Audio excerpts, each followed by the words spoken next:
런치풀 런치패드라는 제도가 있더라고요. 상장 전에 그게 우리나라 거래소에 또 상장이 되기 시작한다면 가격적인 메리트를 내가 가질 수가 있는 겁니다. 사실은 나사에서 로켓을 연구하다가 전자레인지를 발견했다고 제가 얘기를 들었습니다. 그죠? 네, 안녕하세요. 아마드TV 일칸스타 한우현입니다. 지난번에 제가 우연찮게 코인에 대해서 내보냈더니 주변에서 많이 연락이 왔어요. 그래서 내가 다시 한번 느꼈습니다. 코인 시장이 뜨겁긴 뜨겁구나. 요즘 보면 의외로 저런 분야 사람까지 이쪽을 하나? 깜짝 놀랄 때가 있습니다. 전혀 저분들은 이 코인하고 관련이 없는데 의외로 또 그쪽에 투자를 하고 관심을 보이는 것 같습니다. 어쨌든 냉탕과 온탕이 왔다 갔다 하더라도 이 분야는 아직까지도 많은 사람들이 관심을 갖는 것 같습니다. 두 번째 제가 이제 코인에 대해서 올리는데요. 저한테 누군가가 물어본다고 가정을 해봅니다. 코인에 있어서 이렇게 중요한 게 또 무엇이 있습니까? 라고 물어본다면 저는 분산이라고 생각이 됩니다.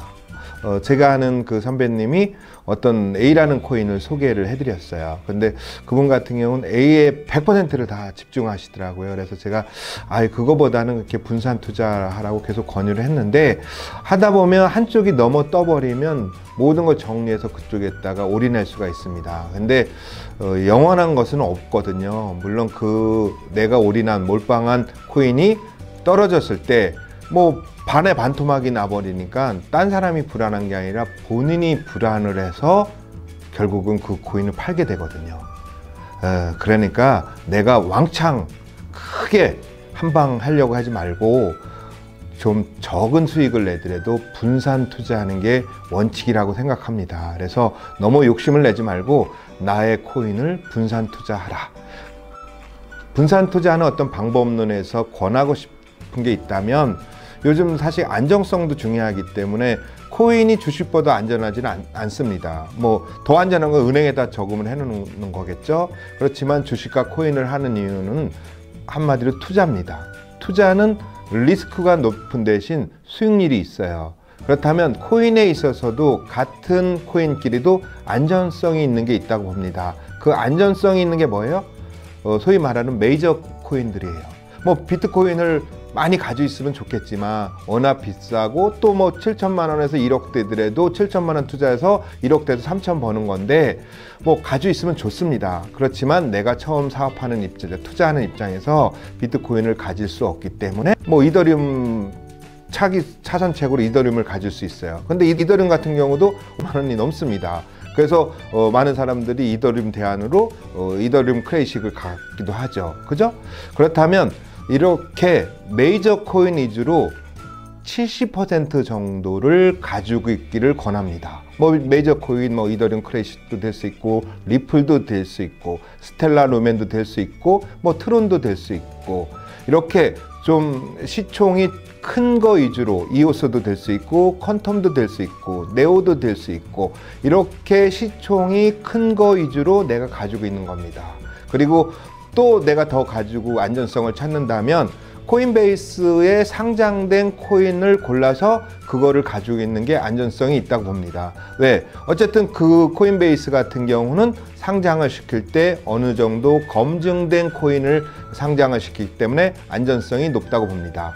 두 번째로 코인베이스가 아니더라도 바이낸스라든가 세계 여러 나라 거래소에 상장이 된 코인이 한두 군데 상장된 것보다는 안전성이 있다고 봅니다. 그리고 내가 메이저 코인만 가지고 있으면 안전성이라든가 아니면 그거 때에 따라서는 코인 가격이 올라갈 수 있는 장점도 있지만 한마디로 대박의 기회는 적을 수가 있어요. 그렇다면 30% 정도는 안전성 플러스 배팅, 즉 대박 날 수 있는 코인을 찾는데 전혀 이름 없는 코인을 내가 정보를 접해서 찾는다면 금상첨화겠지만 그거는 나의 능력으로서는 한계가 있다고 봅니다. 그렇다면 그것을 찾는 방법은 바이낸스라든가 이렇게 세계적인 거래소에 런칭하는 코인들이 있습니다. 이제 런칭을 막 시작한 코인들을 내가 가격이 저렴한 거 위주로 사놓는다면 그 확률면으로 높다고 봅니다. 그런 코인들, 저 같은 경우도 해서 바이낸스에 갔더니 윈이라는 코인이 있더라고요. 그걸 사라는 게 아니라 저는 그거를 사놓은 이유는 트론 쪽 계열이고 아직까지도 가격이 적고 또 바이낸스가 런치풀을 했기 때문에 이게 잘하면 크게 올라갈 수 있겠다 해서 뭐 또 투자를 해놓은 겁니다. 근데 사실은 코인이 터졌을 때 수량이 있어야만이 대박이 나는데 너무 비싸면 수량이 없기 때문에 저가에서 내가 사놓으면 그 코인이 대박이 났을 때 나도 큰 수익을 올릴 수가 있습니다. 사실은 메이저 코인보다는 그게 될 확률이 적습니다. 그렇지만 투자비례 터지면 괜찮거든요. 그래서 이런 아직 안 터진 코인에 대해서도 약 30% 아니면 전혀 안 터진 게 아니라 한번 터졌다가 다시 숨고르기 하는 코인들이 있더라고요. 그런 거 같은 경우는 애초에 목표가로 갈 수 있기 때문에 그런 것도 조금 이렇게 보강을 해놓으면 좋다고 생각이 듭니다. 가장 중요한 것은 나의 코인을 분산하라. 근데 분산할 때 메이저 코인을 약 70% 두고 특히 요즘같이 장애 기복이 뭐 이렇게 천국과 지옥을 왔다 갔다 한다면 원화를 확보하는 것도 굉장히 중요하다고 생각이 듭니다. 내가 원화가 없으면 폭락을 했을 때 이거 죽고 싶어도 못 주서요. 그렇다면 요즘 같은 장에는 가격이 어느 정도 회복됐으면 코인의 비중도 70%지만 같은 코인끼리 원화 비중도 약 30% 이상은 가지고 있어야만이 내가 폭락시장 그리고 그때 내가 대비할 수가 있다고 듭니다. 그래서 다시 한번 장이 어느 정도 오르면 반드시 권하고 싶은 게 뭐예요? 원화를 확보해라. 왜? 실제적으로 코인이 폭락 안 하는 법도 없어요. 그렇다면 내가 원화가 없으면 불안하기 때문에 원화도 분산의 하나의 코인으로 생각해서 30% 정도 가지고 있고 같은 코인끼리 놓고 볼 때 메이저 코인 30%, 기타 70 메이저 코인 70%, 기타 30%를 가지고 있으면 좋다. 또 분산의 또 하나 원리인데 거래소도 분산했으면 좋겠어요. 내가 업비트가 좋다 해서 100% 업비트 하는 것보다는 업비트에는 없는데 다른 데 있는 게 있어요. 빗썸에만 있는 게 있고 아니면 코인원에 있는 게 있습니다. 그렇다면 내가 너무 업비트만 하다 보면 내가 기회인데도 그 코인을 못 잡을 수가 있습니다. 그리고 사람은 어떤 만성의 동물이기 때문에 한 거래소만 계속 거래하다 보면 어떻게 해요? 다른 데를 찾지 않아요. 그래서 내가 다른 데 거래소를 하는 습관을 갖고요. 또 코인을 오래 하신 분들 중에서도 애국 거래소를 거래하기 겁나는 분들이 있습니다. 그렇지만 애국 거래소 중에 바이낸스라든가 후비 글로벌이라든가 아니면 게이트라든가 코인베이스 이 정도 거래소는 본인이 해두면 좋습니다. 특히 바이낸스 같은 경우는 저도 이제 그걸 많이 이용을 하는데 런치풀, 런치패드라는 제도가 있더라고요. 상장 전에 내가 스태킹을 어떤 일정 코인을 요구하는 것을 걸어준다면 무료로 코인을 받거나 아니면 저렴하게 코인을 받을 수 있는 제도가 있습니다. 그렇다면 솔직히 상장 전에 내가 코인을 받고 또 상장 중에서도 그 코인이 무상으로 들어오는 와중에 내가 그 코인을 또 돈을 들여서 확보해 놓는다면 뭐 올라갈 확률이 더 있겠죠. 그리고 어쨌든 세계적인 거래소에서 상장이 되는 거기 때문에 남들보다 빨리 정보를 접하고 내가 그 코인이 확보가 된다면 그 안에서도 올라갈 수 있겠지만 그게 우리나라 거래소에 또 상장이 되기 시작한다면 가격적인 메리트를 내가 가질 수가 있는 겁니다. 그래서 애국 거래소도 장점이 있는 데가 많거든요. 그래서 바이낸스 정도, 바이낸스 우선 해서 내 코인을 장기 투자하는 것은 스태킹도 시켜서 이자도 받고 또 내가 런치풀이나 런치패드의 제도를 활용해서 또 다른 어떤 수익을 올리는데 그리고 정보를 접하는데 근데 내가 해보지 않으면 안 돼요. 근데 그전에는 뭐 영업 위주였었지만 요즘은 뭐 한글이 뭐 한국 회사하고 구분 안 될 정도로 잘 돼 있기 때문에 뭐 두려움 별로 없어도 된다고 봅니다. 그래서 또 문의사항이 있으면 문의를 하면은 굉장히 답변을 잘 해주더라고요. 그래서 애국 거래소를 사용하는 것을 검증된 거래소는 주저하지 말고 내가 더 실력이 향상된다면 가끔 이런 게 있더라고요. 한국에 아직 노출되지 않은 기술 좋은 코인들이 있는데 이들이 어떤 상장 능력이 떨어져서 그렇게 이름 없는 애국 거래소에만 상장된 코인이 있습니다. 그렇다면 그게 한국 거래소로 넘어오기 전에 그곳에 가서 내가 코인을 확보해 놓는다면 한국 거래소 두세 군데 상장됐을 때는 나한테 기회가 올 수 있는 거예요. 그렇기 때문에 내가 애국 거래소도 거래하는 것을 주저하지 말고 하는 습관을 갖는다면 더 발전한다면 그런 기회도 잡을 수가 있는 것 같습니다. 그래서 누군가가 나한테 물어본다면 어떻게 얘기해 주고 싶어요? 분산하라. 저는 가끔가다 이제 금융인들을 봅니다. 은행을 다니는 거나 이런 분들. 그때 반반이에요. 금융인들도 이렇게 오래된 어떤 습관 때문에 제 후배가 금융계에서 그래도 이렇게 높은 위치에 있는데 코인에 대해서 정말 아직 무시하더라고요. 그리고 코인 시장에 대해서 사기라고 생각이 어떤 고정관념이 있더라고요. 그죠? 저는 이해합니다. 왜? 오랫동안 본인이 배운 금융이기 때문에 그거에 대해서 어떤 정확한 무언가를 있기 때문에 낯설은 부분에 대해서 배척하는 것은 당연하고 그가 뭐 본인의 이익 때문에 그런 건 아닙니다. 왜? 본인들의 오래된 습관이에요. 뭐 대원군이 세국전쟁을 썼던 것은 나라를 망치려는 게 아니라 본인의 믿음이죠. 그렇다면 이것도 마찬가지라고 봅니다. 새로운 어떤 금융이기 때문에 새로운 어떤 화폐이기 때문에 기존의 금융인들이라 해서 이것을 우리보다 먼저 인정하지는 않습니다. 왜? 그들은 배워온 게 있기 때문에. 그죠? 근데 반면에 저희 또 선배님이 오랫동안 또 금융계에서 간부로 계셨었어요. 근데 처음에 제가 코인 얘기했을 때 사기꾼 취급을 하더라고요. 그래서 제가 오랫동안에 이야기 내면서 코인에 대해서 어떤 대화를 계속 나눴어요. 그리고 본인도 이제 코인을 통해서 이번에 엄청난 그 이익을 보시고 또 어떤 투자를 많이 하셨어요. 그런데 요즘 저한테 그 얘기해요. 정말 감사하다고. 자기가 공부를 해보니까 이 분야가 올 수밖에 없는 분야다. 그래서 나 아니었으면 이 중요한 분야를 놓쳤다.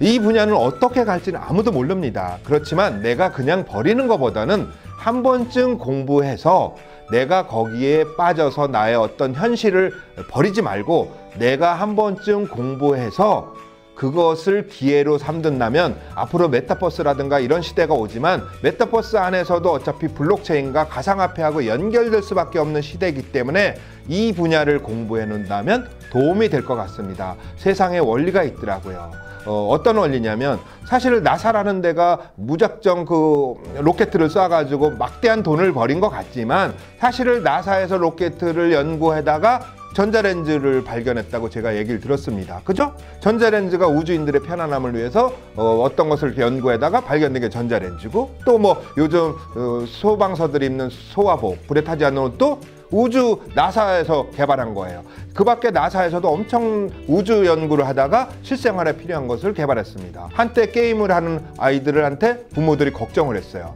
근데 그 게임으로 인해서 메타버스 시대에 게임의 노하우가 엄청나게 적용이 됩니다. 그렇다면 세상은 이제 이 분야를 통해서 또 다른 분야가 발전하기 때문에 가상화폐가 분명히 폐단과 함께 오지만 폐단을 고치면서 우리 사회 전반적인 모순도 보강되고 사회를 더 발전시킬 것 같습니다. 그래서 아직까지 가상화폐, 암호화폐에 대해서 또 이렇게 두려워하시거나 접하지 못한 분들은 내가 뭐 두려워할 필요 뭐 있어요. 내가 많은 투자 안 하면 되죠. 그죠?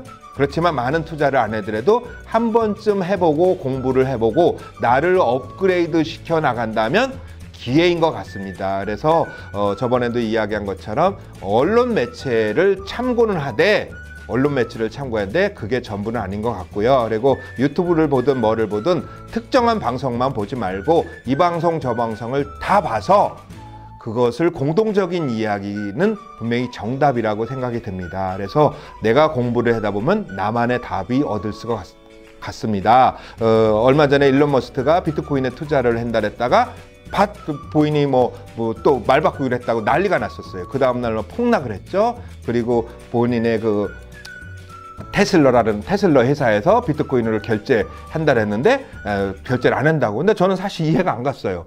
아니 비트코인으로 내가 차를 사는데 저 같으면 비트코인으로 차 안 사겠어요. 왜? 그냥 비트코인이 바로 현금화 되는데 바로 현금화 되잖아요. 뭐 귀찮게 그걸 비트코인으로 돼요. 세금을 계산해 보겠죠. 현금으로 샀을 때 더 싸면 현금으로 사고 비트코인으로 샀을 때 더 싸면 비트코인을 사겠죠. 근데 어떤 상징적인 의미이기 때문에 비트코인 가격에 올리는데 일조를 했다고 봅니다. 근데 분명한 것은 어떤 소비자도 차를 살 때 계산을 해볼 거예요. 비트코인을 샀을 때 현재 가격보다 더 싸게 사면 비트코인을 사겠지만 비트코인을 샀는데 환전한 것보다 더 비싸요. 그럼 비트코인을 안 사겠죠. 근데 어쨌든 일론 머스크는 그 말을 해서 코인 가격을 폭락을 시켰습니다. 근데 저는 그날 그거를 딱 보고 일론 머스크가 또 다른 어떤 목적이 있겠구나. 그거는 뭐 상식적으로 도지코인을 띄우겠구나. 이렇게 생각이 들었어요. 근데 그날 바로 방송을 보고 저는 뭐래? 도지 별로 안 좋아했는데 도지를 샀어요. 투자 목적 때문에 더 샀어요.